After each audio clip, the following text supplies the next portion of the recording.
చిత్తూరు జిల్లా కుప్పం మున్సిపల్ పరిధిలోని డీకేపల్లిలో ఒక ఇంట్లో చోరీ జరిగింది. ఆర్ఎంపీ వైద్యుడు గోవిందరాజులు ఇంట్లో అర్ధరాత్రి సమయంలో దుండగులు చోరీకి పాల్పడ్డారు. నిద్రిస్తున్న గోవిందరాజులపై మత్తుమందు చల్లి ఇంట్లో ఉన్న సుమారు 18 సవర్ల బంగారం, 25,000 రూపాయల నగదును దుండగులు దోచుకెళ్లినట్లు బాధితులు పోలీసులకు ఫిర్యాదు చేశారు. పోలీసులు ఘటనా స్థలానికి చేరుకొని కేసు నమోదు చేసి దర్యాప్తు చేపట్టారు.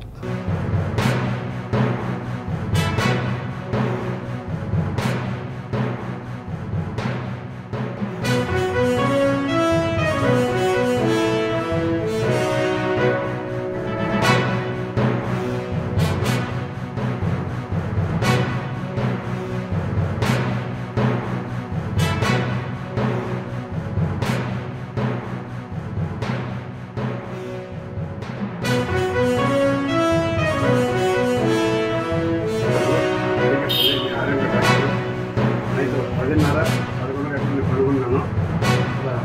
4 గంటలకు లేచినాను. చూస్తే లైట్ ఉండింది. బంగారు క్యాష్ అంతా ఎత్తికి వెళ్ళిపోయినారు. బట్టలంతా ఎత్తి బయట వేస్తున్నారు. ఆ పక్క కిటికీ ఓపెన్ అయింది. అది మెయిన్ డోరు పాల్గొట్టినారు. ఈ పక్క సైడ్లో కిటికీ పెట్టి పాల్గొట్టినారు.